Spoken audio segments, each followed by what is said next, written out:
Spoštovane gospe in gospodje, spoštovani vsi poslušalke in poslušalci, ki ste se danes zbrali, da predstavimo novo knjigo, ki jo je pripravila tržaška založba Mladika in ne povabim oziroma tudi pozdravljam naše primorske rojake iz Slovenskih Pljuč v Ljubljani. Predstavili bomo knjigo Martinu Kranerju z Svetimi višarjami v srcu, ki jo je uredila, pripravila, lahko rečemo tudi napisala draga kolegica Erika Jazbar, častnikarka in plastična filologinja iz Gorice, ki bo knjigo tudi predstavila. Poleg nje imamo to srečo, da bo knjigo predstavila tudi avtorjeva oziroma protagonistova hčerka Marjeta Kraner iz Gorice. O knjigi nam bo spregovoril tudi Ivo Jevnikar, ki je urednik zbirke Zapisi iz domstva, ki izdaja te knjige, to in podobno, mislim, da jih je že 9 izšlo v tej zbirki. On bo tudi vodil pogovor danes. In za konec tudi dr. Jože Možina, zgodovinar, sociolog, novinar, avtor oddaje Pričevalci na nacionalni televiziji, ki je s profesorjem Kranerjem opravil intervju in ga tudi potem objavil v že omenjeni oddaji Pričevalci. Gospe in gospodje, beseda je vaša, vi pa, spoštovane poslušalke in poslušalci, uživajte ob poslušanju nove knjige.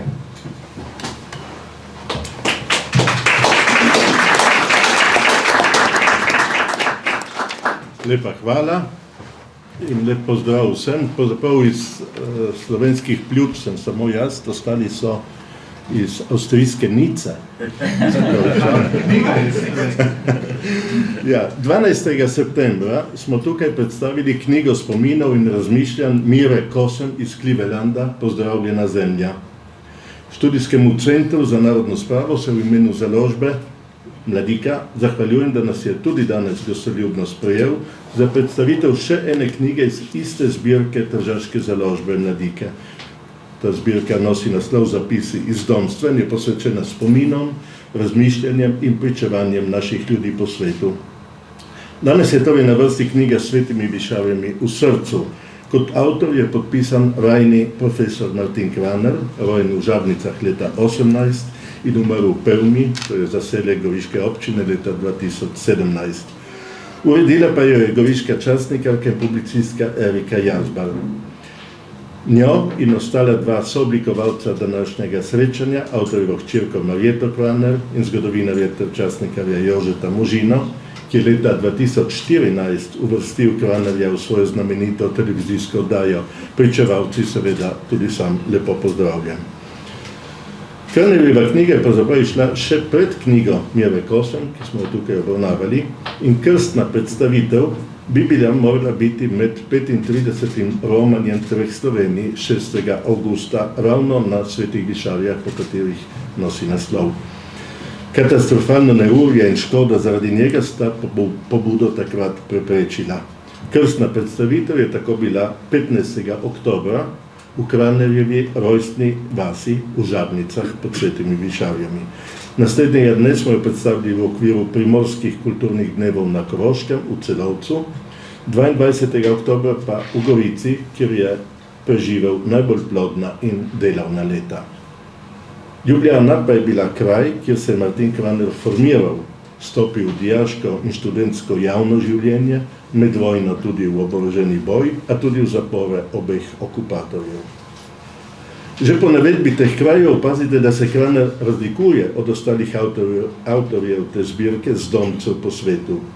Bil je sicer dvakrat begunec, najprej se je družina izpod Svetih višarij preselila v ljubljansko okolico, župnijo Devica Marija v Polju, po vojni pa se je iz političnih razlogov vrnila v sedanje zamejstvo.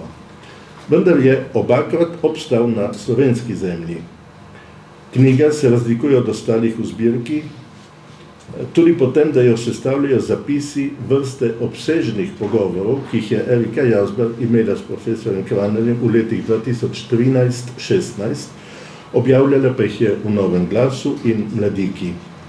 Temu je dodala nekaj referatov in člankov, ki jih je napisal sam Kraner za Novi glas, za revijo Zaveza in pa za dva znana zbornika, ampak težko dosegljiva zbornika o Ernestu Tomcu in Lambertu Erlichu. Če k temu dodamo še bogato fotografsko gradivo iz Krannerjevih družinskih albumov, dobimo zelo zanimivo podobo dolgega, velikokrat težavnega obdobja, ki ga je moral ta katoliški javni delavec preživeti, a ga je tudi sooblikoval. Vzgojil se je pri mladcih, ki jih je v Ljubljani vodil profesor Tomec, a dobre stike imel tudi z ožjim rojakom, doktorjem Lambertom Erlichom, ki je vodil stražarje. V vrtincu revolucije je bil odločno na protikomunistični strani, v Gorici po vojni pa je bil zelo dejaven na šolskem, verskem, kulturnem, publicističnem, političnem, vzgojnem in športnem področju. V knjigi sta uvodni besedi podpisanega kot urednika zbirke in urednice Erike Jazber, ki je na koncu objavila še svoja zapisa po Krannerjevi smrti. Vmes si sledijo 3 veliki razdelki. Prvi govori o življenju v predvojni in medvojni Ljubljani ter o dogodkih in osebnostih, ki so globoko vplivali na Krannerja in na slovensko družbo sploh. Druga skupina poglavij je posvečena delovanju na Goriškem, tretja pa družina. No, zdaj bi prosil najprej Eriko, da nam pove, v čem vidi vrednost take knjižne objave, kako je knjiga nastajala, kaj nam, današnjim bralcem, sporoča. Hvala za besedo in lepo pozdravljeni. Zame zelo pomembno in v čast mi je, da to knjigo lahko predstavljamo v Ljubljani. Marsikaj je bilo že povedanega, tako da o sami porazdelitvi knjige ne bi posebej spregovorila. Izpostavila bom pač nekaj poudarkov. Kako je nastala ta knjiga? Nastala je tako, da enkrat spomladi me je Ivo, ki je urednik te zbirke Zapisi iz domstva, ki je pravi biser med našimi objavami v zamejstvu, mi je predlagal, da bi to gradivo skupaj zbrali, bi dodali še nekatere članke, ki jih je profesor Kranner pisal v različnih zbornikih, revijah in časopisih, in tako knjiga je tudi nastala. In Marjeta mi je odprla pač domači arhiv, fotografski arhiv, tako da so v tej knjigi tudi zelo lepe in zanimive fotografije. Kako pa se je začelo to pisanje? To pisanje pa se je začelo pred 10 leti in sicer ima prav en točen dogodek, nedeljska maša, slovenska maša pri Svetem Ivanu v Gorici. Sveti Ivan v Gorici je dušno-pastirsko središče mestnih Goričanov, torej je župnija brez teritorija, ker v njej se zbiramo vsi Slovenci, ki smo razkropljeni po mestu. In po tej maši, kjer je bil profesor Kranner, imel drugo klop na desni strani, tista je bila njegova, dokler je mogel, tudi bral prvo berilo, me je ustavil po tej maši enkrat aprila 2013, po prekopu posmrtnih ostankov ljubljanskega škofa Gregorja Rožmana v Ljubljansko stolnico. In mi je rekel, veš, jaz ljubljanskega škofa sem poznal, bil sem večkrat z njim, imam nekaj spominov nanj, če hočeš se lahko pogovoriva in tako dalje. Potem jaz sem ga obiskala na domu v Pevmi. Pevma je nad Sočo, ko se premikaš proti Brdom, sedaj tu je velika zgodba, ali je vznožje Brd, ali niso še Brd, ampak to za kdaj drugič, pa če imamo na Goriškem vse te lokalpatriotske zadeve, ampak o tem pustimo. Sem ga obiskala in jaz mislim, da Jože boš ti tudi potrdil, ker si imel podobno izkušnjo, kar nekaj ur je minilo, ko sem potem odšla iz Pevme. In nisem mogla verjeti, ker to je bilo leta 2013, torej on je bil star nekje 95 let, če se ne motim. On ni dočakal 100 let, ampak za nekaj mesecev ni tega dočakal. Kako je on nizal letnice, imena, dogajanja. Presenetil me je, ko je rekel, ja, leta 25, ko se je Višarska Marija vrnila v cerkev, je bila slovesna procesija, ki se začne junija kot vsako leto na Svete Višarje. takrat je presneto deževalo. Sem rekel, kako takrat je presneto deževalo? Ja, sem bil tudi jaz zraven in brata Erlich, Lambert in Martin sta v cerkvi na Svetih Višarjah sprejela to Marijo, ki se je vrnila v cerkev. Leta 25? Ja, leta 25 sem imel 8 let, ne? In to je bilo leta 2013. In potem tako se je nadaljevalo nekaj zelo zanimivih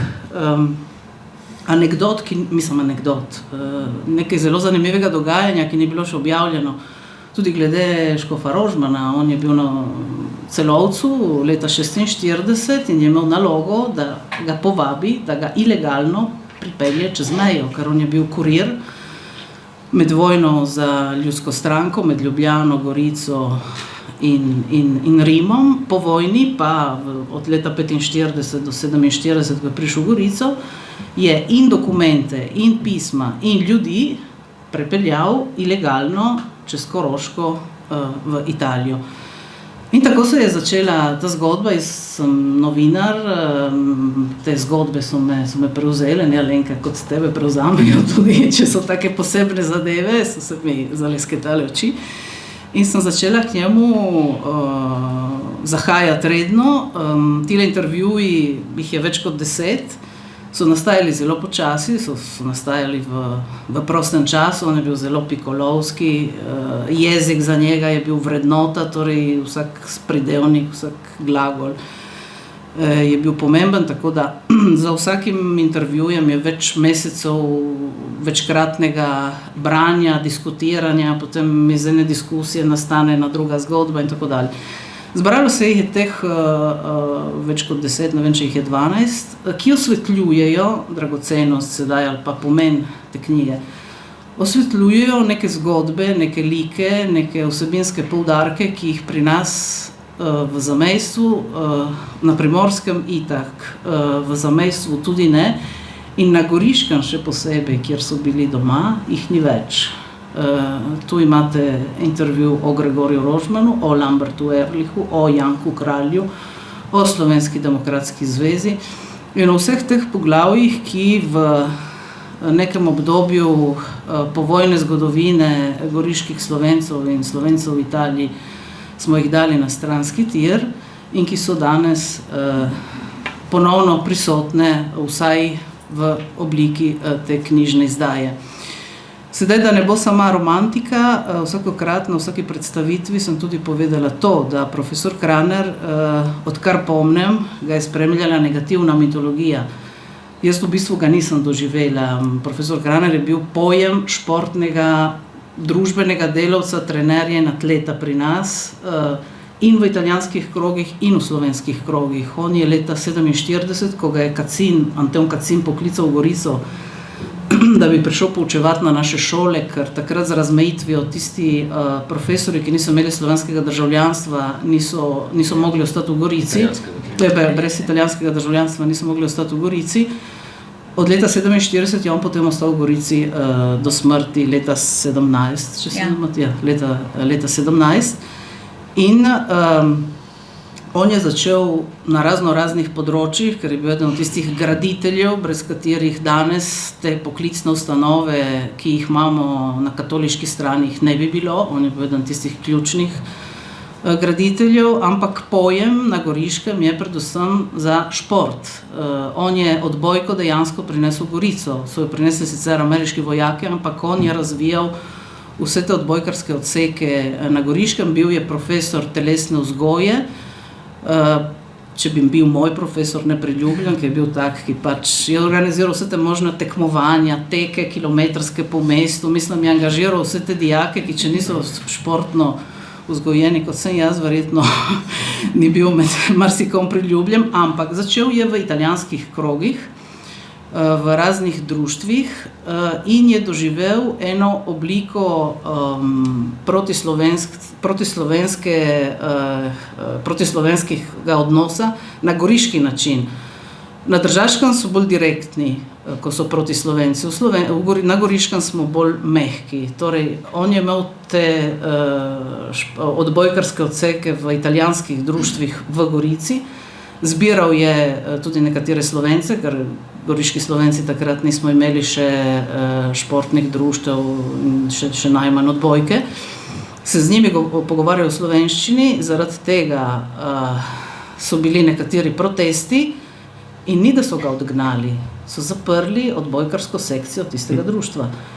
Je šel v drugo društvo italijansko, mestno v Gorici, se je ponovila ta zgodba. Tako da, kaj se je zgodilo, leta 61 je ustanovil, bil med ustanoviteljem, ampak glavna duša našega športnega združenja Olimpija, ki še vedno danes deluje in je bilo takrat edino, potem se mu je pridružilo še društvo Šoča v 80-ih letih, ki je bilo katoliško, je imelo tudi katoliške vrednote v tem.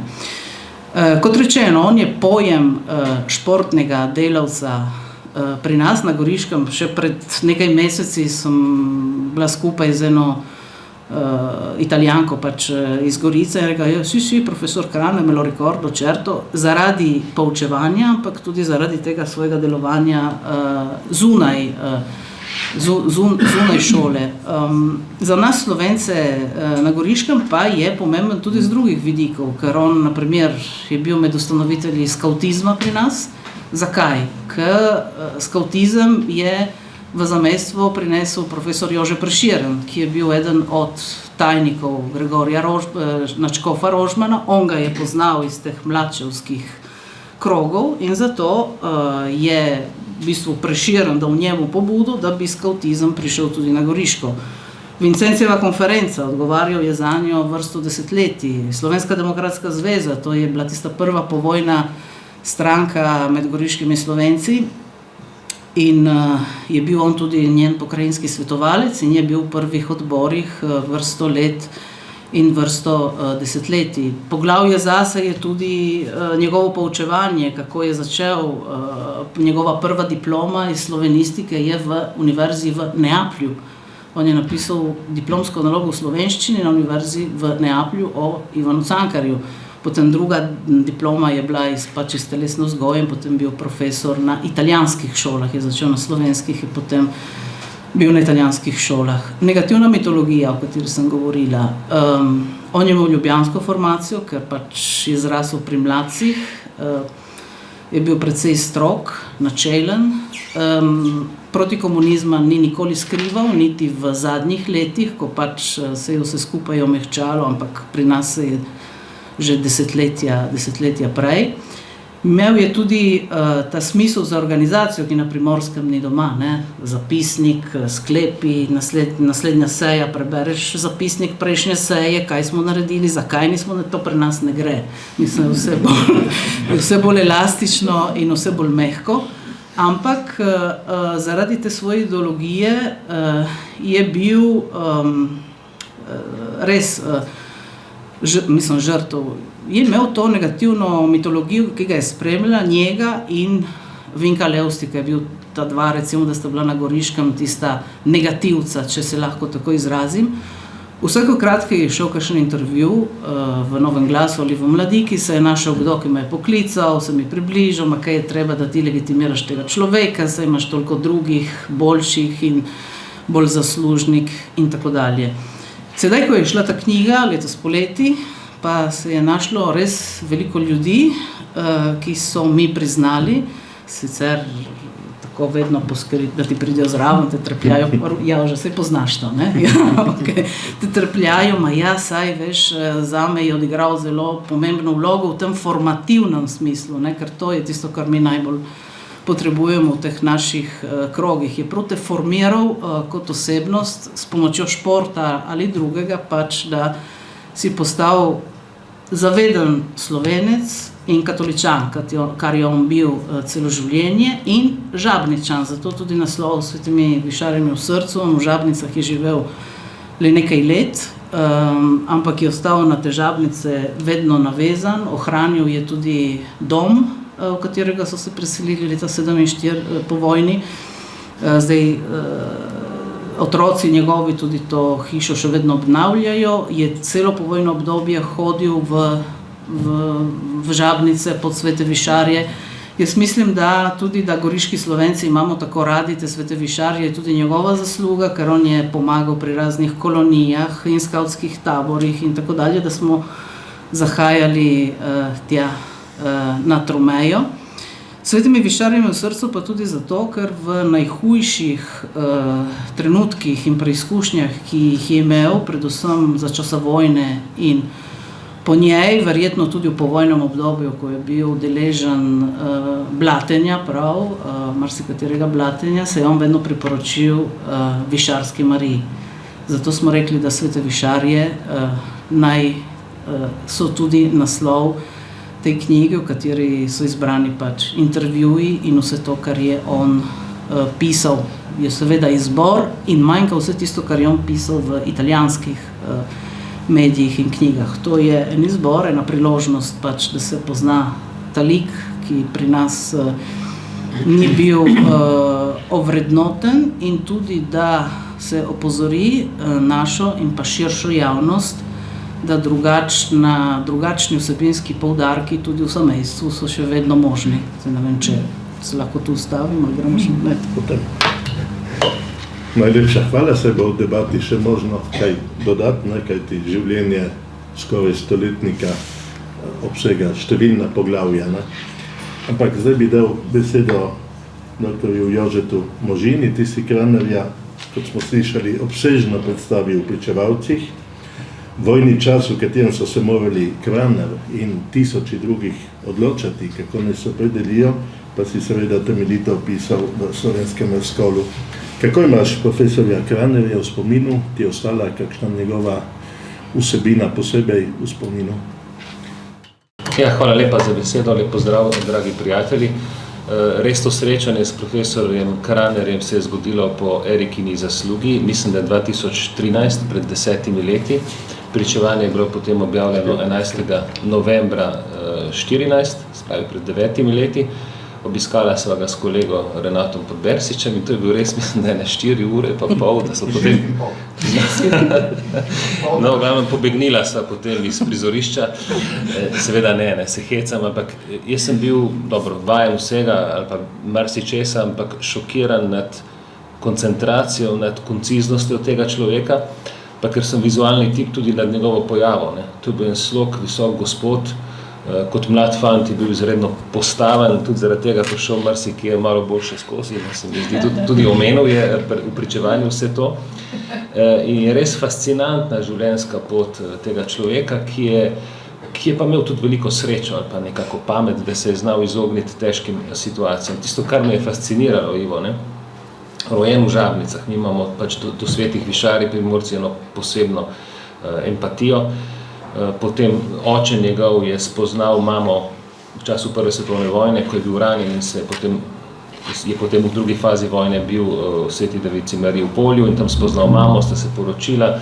Po vojni najprej živijo v Žabnicah, 6 let star se potem preseli z družino v Devici Mariji v Polju in se res tam formira v tem ljubljanski katoliški način v Mladcih. Zanimivo, da je bil vendarle, kljub temu, da je bil pri Mladcih in veste, da je šlo za nek antagonizem med Mladci in stražarji doktorja Ehrlicha, da je bil Ehrlichov zaupnik in da je potoval v Žabnice, nosil pošto, recimo tudi takrat, ko so kanalski Slovenci optirali za Nemčijo, za Tretji rajh, jih je poskušal opozoriti, se pravi, da je bil tudi dr. Lambert Ehrlich še kako vključen v te stvari, mu ni bilo vseeno. Potem pa same vojne razmere. Komaj verjetno, da sem poznal tega človeka, ki je vse to doživljal, ki je bil v neposredni bližini in ki je določene dogodke tudi sooblikoval. Zelo hitro se je znašel v slovenski legiji, tudi dragoceni so ti drobci, ko govori, kako se je ta legija pripravljena na spopad z okupatorjem. Veste potem, da se je zgodil preobrat, da so po napadu na Sovjetsko zvezo komunisti napadli, če tako rečem, slovensko legijo na nek način, tisto konkurenčno organizacijo, ki se je pripravljala na boj proti okupatorju pred njimi, pa je z taktičnih razlogov vojaško še ni nastopila, ker je bilo škoda slovenskih življenj. In potem vse te podrobnosti, kje vse se on znašel. Bil je kot nek obveščevalec že v vaških stražah, enkrat recimo so ga ustrelili pred hišo, tam nekje v Devici Mariji v Polju. Ni kadil, ampak je imel eno tako pločevinasto kako že reče, cigaretnico, no? Mislim, da uraden izraz. Ste jo našla prav v teh dneh. Ste jo našla s kroglo, ali kako? No, vidite. In gansko, ne, on je bil prestrašen, šokiran, ker ga je to zadelo, ampak se je rešil. Ne? In to ni bil edini tak primer. Dragoceno tudi on zamudil je pravzaprav ni šel takrat na Turjak, je šel kasneje, srečal Nemce, odvrgel orožje, se nekako rešil tudi tega. Pozneje je bil obveščevalec pri domobrancih, recimo v Grosupljem, kasneje tudi v Novem mestu, imel težave z Italijani, tudi zaprt je bil, ampak se nekje se nekako se je znašel potem ven. Zelo ena zanimiva podrobnost tudi za zgodovinarja pa je, ki je malo znana, ker seveda v domobranstvu vemo, je povojni režim govoril vse najslabše. Ni govoril pa tudi, da je znotraj domobranstva seveda obstajala organizacija, ki je imela povezave z zahodnimi zavezniki prek jugoslovanske vlade v Londonu in da so to organizacijo leta 1944 Nemci razkrili. Ne? Zdaj, tukaj različne teorije so, najverjetneje so jih ovadili komunisti, celo ime on pove v pričevanju. Oni so imeli radijsko postajo, ena taka je bila na Vzajemni, slutili so, da tudi v Grosupljem, zato so njega tudi Nemci zaprli, ga tudi mučili, ne? Pa ne samo Nemci, tudi nekateri, recimo, bolj Nemcem zvesti Slovenci. In glavnina vseh teh, s katerimi so takrat obračunali, ne? Ki so bili med domobranci zadolženi za stike z zahodnimi zavezniki, so jih potem poslali v Dachau, Kranerja slučajno ne, in je potem preživel vojno na tak zanimiv način, da se je umaknil na Koroško in ni šel takrat na transport, je rekel, jaz bom šel pa k sorodnikom v Celovec in na ta način si on rešil življenje. Tisto, kar je še za medvojni čas zelo zanimivo je, kako so njega, Škof Rožman je njega izbral, da je napisal eno pismo. Šlo je za begunce v Gonarsu, pozneje tudi na Rabu, ki so bili Internirance. Prosim? Internirance, pardon, ja, internirance, pa rekel, ja, niti ne zapornike. Ljudi, ki jih je italijanski okupator na veliko takrat zapiral in pošiljal internacijo v Gonars, na Rab in še kam drugam. In ti ljudje so živeli v obupnih razmerah, veste tudi, da jih je na Rabu ogromno umrlo, zlasti otrok in starejših v Gonarsu. In on je prišel v Gonars z nekim, najprej šel pravzaprav do goriškega škofa Margotija, tukaj se tudi vidi zanimiva situacija. Margoti bi moral potem kontaktirati videmskega škofa, ampak ta je bil še bolj fašistični nekoliko, tako da ga je Margoti potem z nekim drugim pismom poslal na upravo v Gonars in tam si on dejansko uspel vzpostaviti kontakt in kasneje je potekala tudi humanitarna pomoč, ki se kasneje razširila tudi na Rab. Velike zasluge ima profesor Kraner, da se je to zgodilo. Ko sem ga vprašal, je to šlo samo za vaše ljudi, je rekel, ne, mi smo to organizirali na široko. Kasneje nadaljevanje te akcije pa bilo, da so ljudi, za katere so oni garantirali, lahko potegnili nazaj in da so prišli v Ljubljano. In tudi tam jih pol Italijani najprej niso hoteli spustiti, pozneje so jih izpustili. Seveda so te zadeve povezane tudi že z nastajajočimi vaškimi stražami, ampak izredno zanimivi detajli tudi za našo medvojno zgodovino, ki pridejo še kako prav.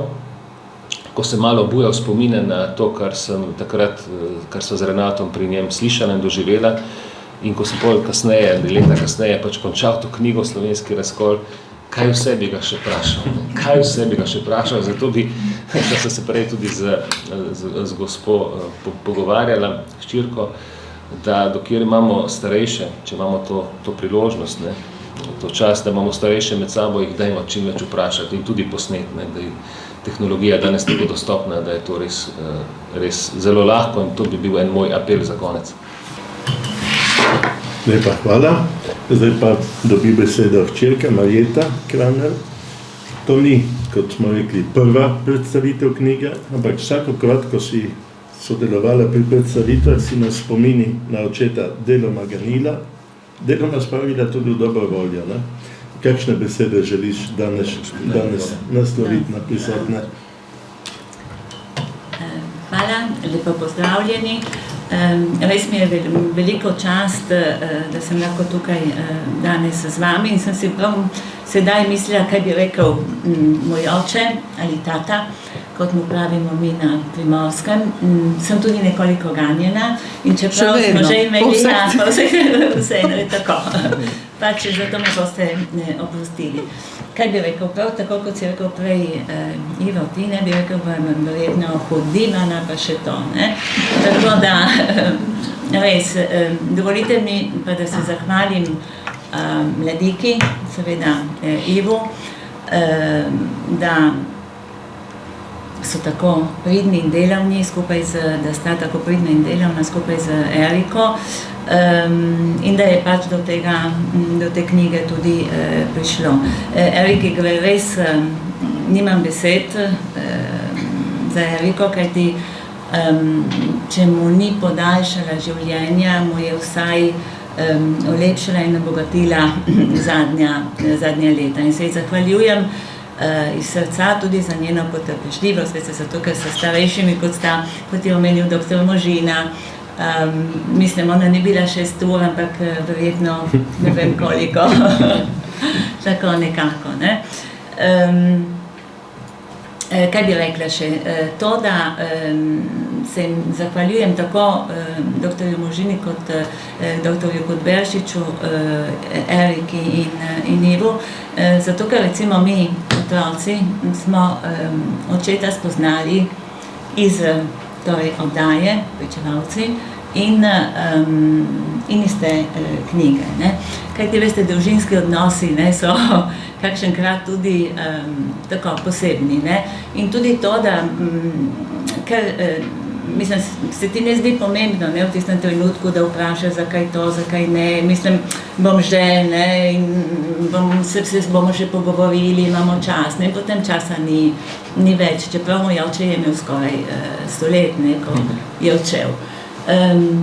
In res, mi smo kot otroci smo vedeli pač, da se nekaj dogaja, da je nekaj posebnega, zato ker k nam so stalno prihajali znanci, prijatelji iz bivše Jugoslavije ali pa iz raznih krajev Italije, ampak mi otroci smo se morali umakniti, ne, vrata so se zaprla, mogoče, če ni bilo mame, so me prosili za kakšen čaj ali kakšno kavo, ampak in to je bilo vse, ne, mi smo se morali umakniti, tako da smo nikoli vedeli, kaj se dogaja.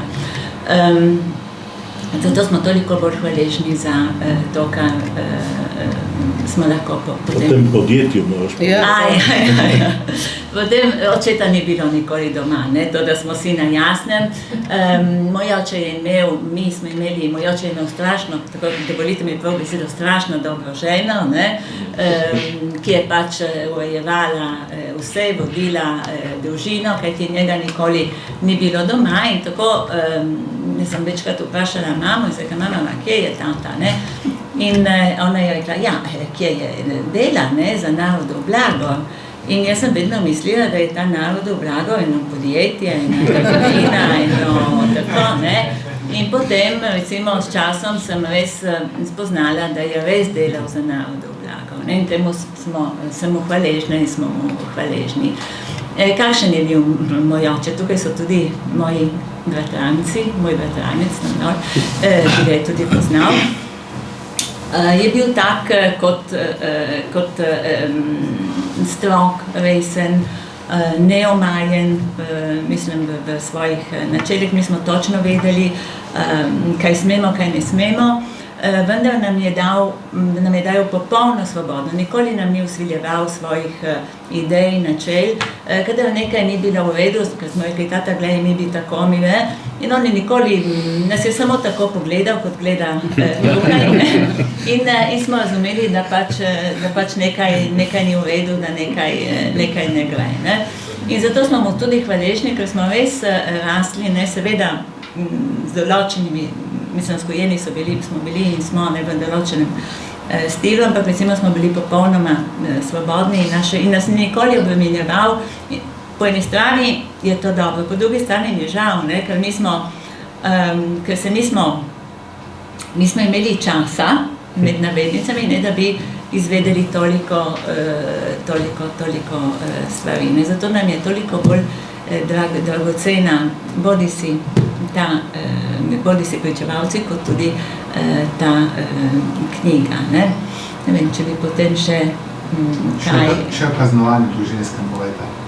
Ja, to Milka.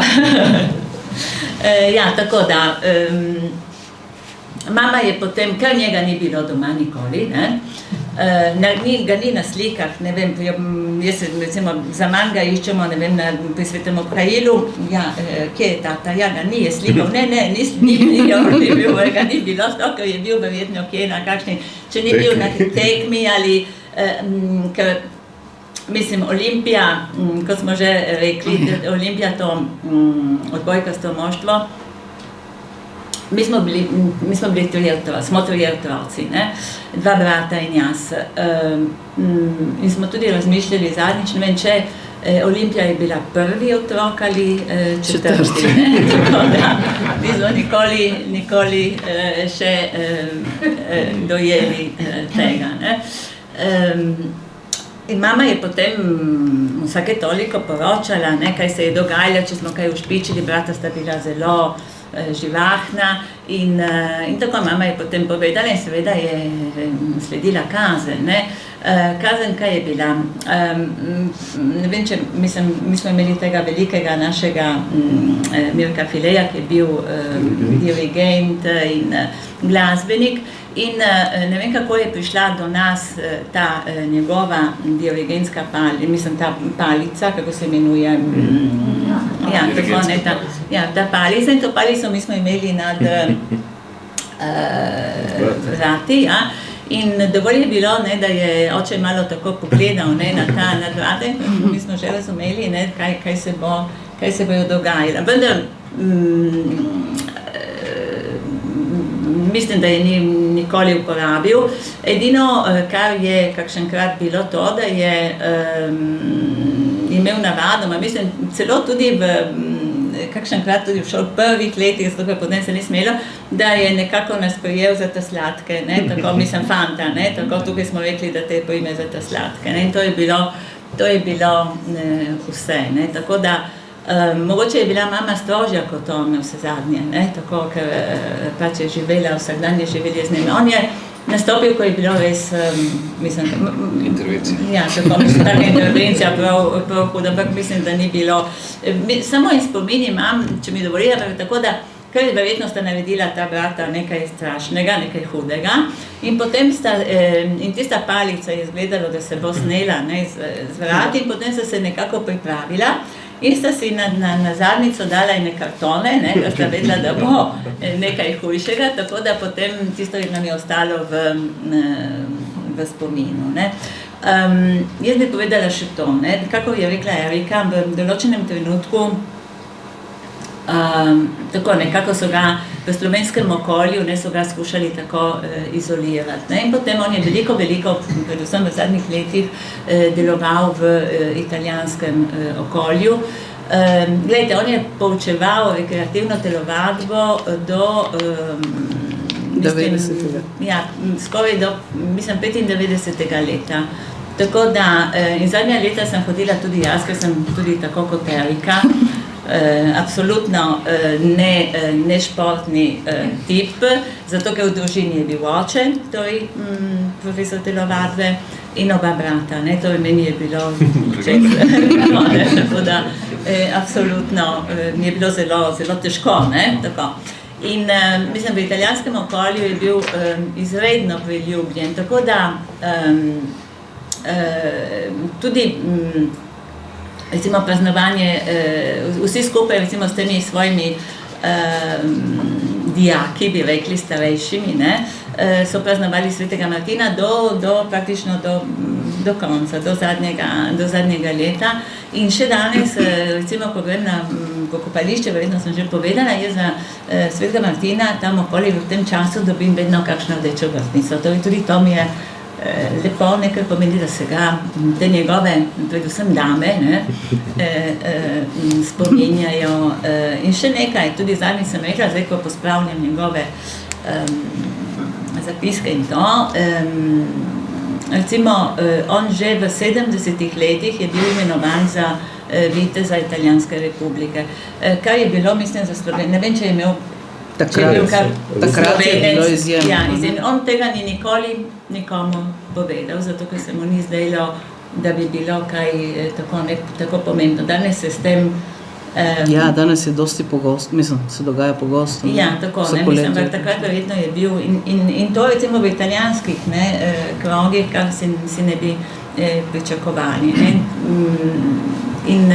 In res recimo, ko smo šla zadnja leta z njim v mesto, ker sem ga spremljala, recimo je bilo zelo lepo, mislim tudi zanj, zato ker na vsakem koraku ga je kdo ustavil in je bilo profesor, kako ste, se me še spominjate, profesor, ko me vaja in tako.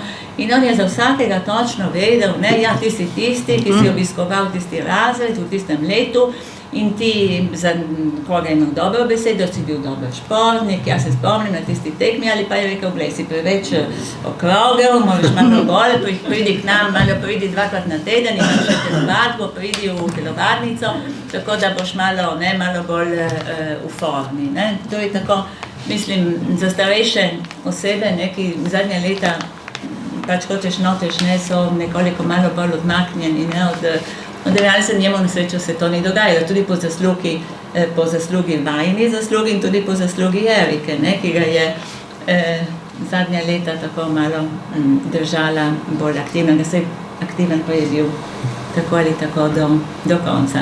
Tako kot je rekel dr. Možina, ne bom rekla, da mi je žal, zato ker mislim, tega ne moremo, tako, ampak recimo, če imate, tudi jaz, recimo ta poziv, da če imate starejše osebe okoli sebe, mislim, je lepo, da se z njimi pogovarjate, da jih sprašujete in tudi za malenkostne, mislim, ker so vsaka stvar je pomembna, potem ni več časa, potem, mislim, je že šlo in recimo prav zdaj, ko vidim kakšna stvar, tako sliko ali kakšne, rečem, kdo je ta, ja, moram vprašati tata ni več, tako da ni več mogoče, Hvala.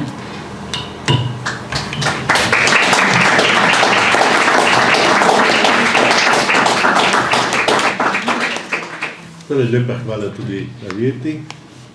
Imamo še 4 ure, da lahko kdo kaj doda, vpraša ali komentira.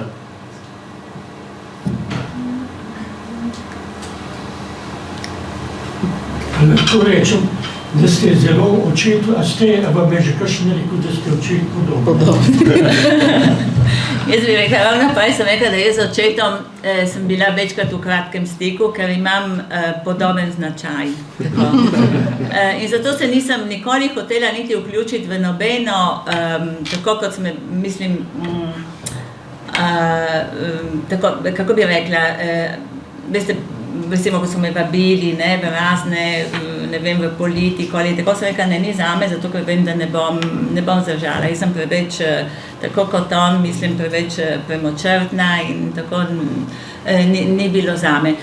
Z leti jaz sem opazila, da ko se staramo, postajamo bolj podobni našim prednikom. To se dogaja. Vidim tudi pri bratih, to, da se mi zdi, da vidim očeta ali da vidim bolj mamo, tako. Mogoče, jaz ne vidim, te podobnosti. Mogoče tisti, ki po značaju pa absolutno. Glejte, je bil prav, Ivo sem rekla prej, ali dr. Možini, ne vem, je bil čas, ko smo živeli skupaj v družini in jaz in on sva si pisala. Torej, nisva govorila, sva si pisala. Zdaj mi je škoda, da nisem ohranila teh. Zakaj? Zato, ker če ne je bil tako, sva bila precej načelna, mislim, nihče, nobeden od dveh ni odnehal, tako da, mislim, vsak to je moje in ti tako, tako da res... Povej malo, kje so zdaj Kraneri? Že tvoja brata sta v Rimu, Moja brata sta, tukaj je bratranc, potem Argentina in tako. Ja, torej tukaj imam bratranca, ki je tukaj, mislim v Kranju, ampak zdaj živi tako, in torej od Kranja do Gorice, do Rima, v Rimu sta oba brata, ker sta oba študirala pač fiskulturo v Rimu in potem sta se poročila in kjer je žena, ponavadi ostane še mož, tako da sta oba v Rimu. Ena izmed očetovih sester je še živa, je v Livornu, ima 98 let. Ona je veliko let sodelovala pri tem bratu tega nadškofa Nogara, tako da tudi tam ena lepa zgodba. Potem sestra se je, mislim takrat, so se morali, torej so emigrirali v Argentino, tako da tudi tam imamo od Buenos Airesa do Bariloche do Mendoze, tukaj imam tudi še druge mlajše sorodnike, tako da tako malo smo, kjer smo še? Na Trbižu? Na Trbižu seveda, ampak tam se mi zdi normalno, da sem pač doma, torej na Trbižu imamo, je še pred kratkim je umrla najmlajša očetova sestra, ampak recimo tam so še bratranci, tako da smo malo razkropljeni in lepo mi je, da smo vseeno danes skupaj, tako da tudi, da so prišli, ko imamo iz... Na vsaki predstavitvi je bila kakšen del en del so, tako da mislim, da smo še vedno nekako skupaj in bomo hranili, potem ko bomo končno to našo hišo spet spravili v Žabnicah, da bo spet vseljiva. Mislim, da se bomo spet lahko dobili tam o 15. augustu, vsi sorodniki, tako kot je bila navada, dokler je bil še oče živ. Še kdo, prosim? Alenka Puhar. Rada bi vprašala, če kdo kaj več ve oziroma lahko pove o tem atentatu, do katerega je prišlo v Polju. Kdo je streljal na človeka? Zakaj? Kdaj? Kakšna puška je to bila, da je cigaret to zastavila? Prosite, a lahko kaj več? Mislim, da seveda iz tega pričevanja izpred 9 let nimam popolnoma v glavi, nisem Renato Podbersič, da bi vse vedel, je bilo dopoldne ali popoldne in katero minuto. Je možno, je streljanje lahko iz daljave, lahko je tudi uporaba pištolek in tako močna, to je seveda možno. Ampak mislim, da on v pričevanju imenuje osebo, da je kasneje izvedel, kdo je na njega streljal. To je bil pač partizanski zaupnik. Lociral bi pa to v čas pomladi 42. Tako, ja. Ko so začeli že oni tam v nekam, mislim, da je nek zadružni dom in so se fantje, so šli po noči tja spat in so že imeli osnovano neko vaško stražanje. On je bil dejansko vključen v same začetke te protikomunistične organizacije. Bolj po obveščevalni plati in kasneje tudi pri slovenskem domobranstvu. Zato je bil pa tudi pri režimu tako priljubljen, v navednicah, da so mu veliko pozornosti namenjali. In kot je Erika prej omenila, je bil tudi po vojni, seveda po letu 45 določen, oziroma deležen spremstva, udbovskega spremstva in nadzorovanja bil.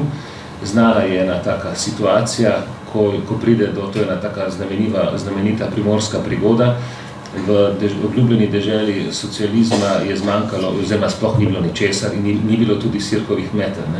In nekoč so ljudje udrli čez mejo v Italijo in te metle, se celo in filmček obstaja, te metle tam kupovali množično v prosuli kapitalistični Italiji in ko je Martin Kramer to slišal, je šel to pogledati.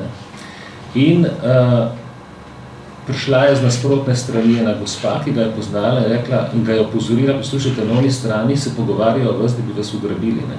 In v tistem hipu so že bili okrog njega ljudje, so se že zbirali okoli njega, on je bil verjetno mogoče par 10 metrov od mejne črte, so že bili ljudje in je on pravočasno šel v to obvestilo in se je začel umikati. Eden od teh, ko je videl, da jim bo nekako bežal, pa se je legitimiral. Je bil en sosed, očitno že miličnik takrat v civilu ali kakorkoli, ali pa udbovec, ki je bil iz Device Marije v Polju. On tudi v pričevanju pove ime tega človeka. Kasneje so ga poskušali pa tudi, kot je bil režim zelo zanimiv, pridobiti na svojo stran. Tako da se on dvakrat sestal v Celovcu, pazite, s Cirilom Bavčarjem, ki je bil šef udbe v našem koncu, na Goriškem. To je sicer stric od gospoda Igorja Bavčarja.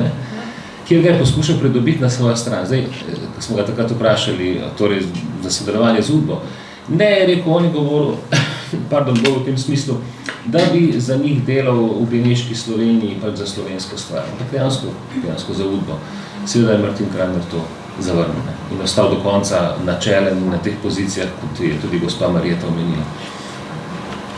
Je pa zanimivo, da je sprejel vabilo in je šel Celovc se pogovarjati, sem je vedel, da... Zato, ker je bil obveščevalc, celo življenje, mislim, da... Prvo vabilo je prinesel Ivo Hvalica. Ivo Hvalica, ki je imel stike kot športnik, ni vedel, kaj nosi, ampak mu je prinesel pismo tega. Z njim se je pa spoznal preko odbojke, ker v kanalu je bila tudi slovenska odbojka in so dejansko začeli sodelovati, tako. Jaz bi pa vas vprašala v zvezi s to zbirko. A imate mogoče kakšen material o profesorju Grumu ali pa Hiršegarju iz Argentine? Je bil svat. Torej, Hiršegar je sorodnik Kramerjev. Profesor Grum smo se menili, ampak on je tudi dočakal visoko starost, da bi zbrali skupaj njegove razprave, recimo, ampak ni prišlo do tega.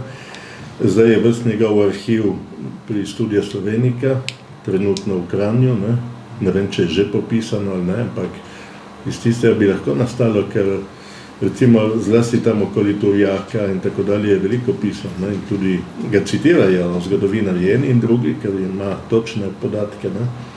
Grom je bil stalni gost pri Kranerjevih, ampak tudi v Trstu. On je imel vedno, prišel z Argentine, ne prišel v Rim, k dolinarju, ne k ljubljanskemu, ampak rimskemu dolinarju, ki je bil tudi France, zgodovinar. Potem je prišel v Trst, potem bil v Gorici, potem je šel v Celovc in ta krok je delal. Potem seveda po demokratizaciji hodil tudi domov, seveda. Recimo, kar smo mi, vsaj jaz, kar sem izvedela o očetovem delovanju pred vojno in po vojni, je bilo prav preko doktorja Gruma, ker je vsako leto je prihajal in se je ustavil pri nas in tako potem nam je kaj povedal, sem ga kaj vprašala, ker kot povem, oče ni nikoli rad z nami, recimo v družini ni nikoli rad govoril o osebnih stvareh, o družini, spominov, starši, sorodniki, to že, ampak recimo o tem družbenem, političnem, socialnem delovanju ni nikoli z nami govoril. In to mi smo izvedeli vsem samo preko Janeza Gruma, ki je prihajal in rekel, ti ne veš, kako je Martin, kot ga je imenoval on, kaj smo vse preživeli in da smo danes tu, zato kakšenkrat, mislim, da še mlada tako in rekel, oče je tako, malo preveč, in potem je rekel, vi ne veste, kaj smo mi dali skozi, in je že dobro, da smo danes tu in da še delamo in verujemo v to, tisto, mislim, za kar smo se odločili, že kot mladi. Tako da tudi ogromno je pisem, tudi imam, mislim, doktorja Gruma doma. Ja, še eno točko je Grum, tudi v München je šel vedno k doktorju Rozmanu, kajti on in Rozman sta bistveno vplivala na končno obliko knjige Stalinistična revolucija v Sloveniji. Jelovčnik je napisal, pa ta dva sta bila in financirja in cenzorja, nekako sta dodajala. Je veliko Grumovega tam notri tudi. In ko je rekel, iz Vetrinja ostanem na Koroškem, zakaj? Ker v času opcije, recimo njegov stric, optiral za Veliki rajh, kot veliko tudi Slovencev v Kanalski dolini, in kam so ga naselili, v domačijo sedanjega znanega politika Marjana Boruta Šturma. In je hotel iti k njemu.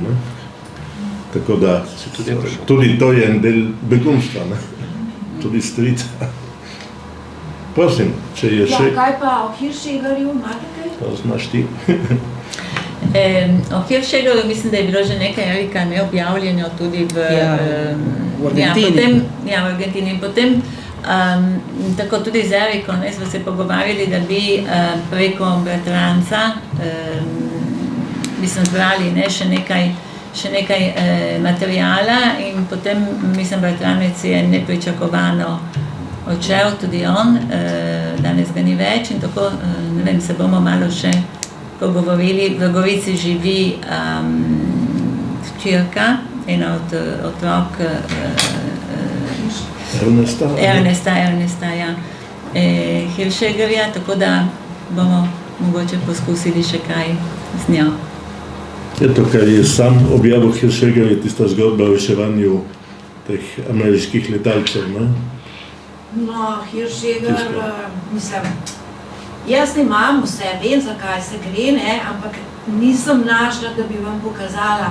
V eni katoliški reviji v Argentini je objavljal v nadaljevanjih mogoče 20 nadaljevanjih, ne vem, zelo poučna, zanimiva, tudi o Turjaku, da so dobili nalog ne se zbrati v gradu, ampak je bila zbirna točka izven gradu.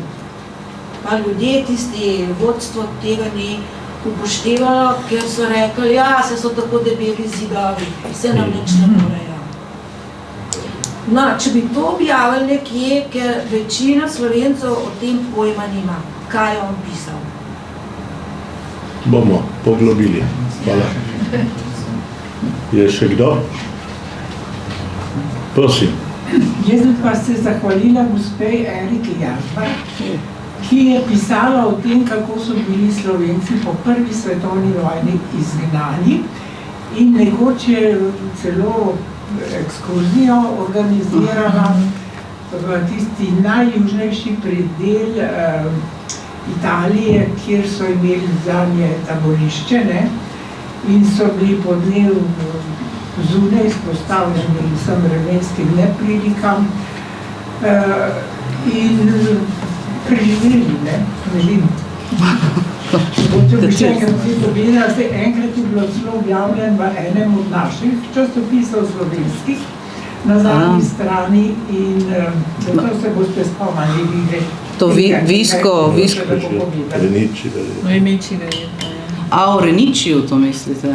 Reničiju, to taborišče, ki je bilo v Reničiju v Toskani. Ja, mogoče. Ja, to je bilo eno od teh, recimo, najmanj znano, najmanj raziskano in najmanj tudi v zavesti teh taborišč za Slovence iz Ljubljanske pokrajine. Gonars, Rab so tisti najbolj znani, potem je bil Visko, je bila Chiesa Nuova pri Padovi, je bil Monigo pri Trevisu in potem je bil še Reniči, ki je bil v Toskani, v pokrajini Arezzo, občina je Anagni. Tam smo bili enkrat v enih družinskih počitnicah in kot se rado dogaja, potem bentijo sicer, ampak potem so zadovoljni, ker smo šli iskat, kje je to bilo, ne? Problem teh fašističnih taborišč je, da če ne najdejo sredine, ki bi to valorizirali oziroma ohranila, potem tega nič več nastane. Prvo knjigo Reničiju je napisal, in edino mislim, je napisal Karlo Spartaco Capogreco, ki je ta pojem pač raziskovalca oziroma ledolomilca bolj kot raziskovalca teh fašističnih taborišč, ki so nepriljubljena tema, tako kot je nepriljubljena tema teharje za zgodovinarje v Sloveniji. To je usporednica, ki je vsebinska usporednica, ker gre za enak sistem te pač taborišč. Zdaj, ne vem, če lahko razkrijemo. Ni še dokončno. Ni še dokončno. No, skratka, mi smo bili v Reničiju takrat in sem pač nekaj raziskovala in tam sem videla, da je en spominski park zelo preprost, lesena ograja z enimi zastavami in tako dalje. To so omogočili študenti umetnostnega liceja leta 2004. Taborišče je bilo 42-43. Taborišča ni več nič ostalo in potem so noter pripravili en spomenik, takrat, ker smo mi bili poleti, so bili še nivenci, kar pomeni, da Republika Slovenija ko ob 1. novembru ali 25. aprilu nosi vence po teh raznih spomenikih, ki so po Italiji, je tudi Renici. Pred nekaj meseci sem slučajno izvedela, da v Reničiju je bil interniran oče Lojzeta Peterleta. In ker že takrat, ker smo bili tam v Reničiju, smo razmišljali o tem, da bi to monografijo Capogrecovo prevedli v slovenščino, ker je kompletna, kot so njegove pač monografije, ker je tudi zajetna. Zdaj razmišljamo zelo resno o tem, da bi to tudi izpeljali v naslednjem letu. Sicer lepše bi bilo letos, ker je okrogla obletnica pač razpusta vseh teh taborišč po 8. septembru 1943, ampak raje tako kot nič.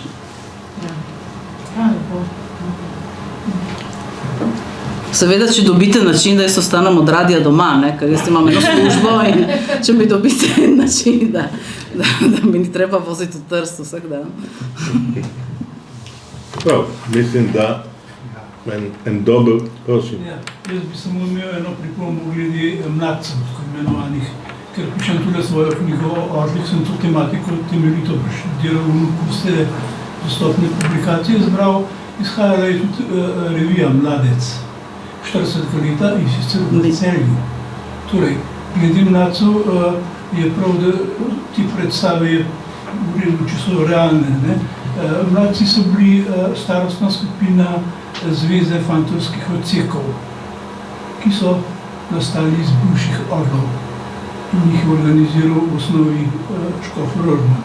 Torej, to ne pomeni neko, recimo samo skupino okolo profesorja Tomca, to pomeni starostno skupino, naraščaj, mladci, člani in tako naprej v okviru ZFO.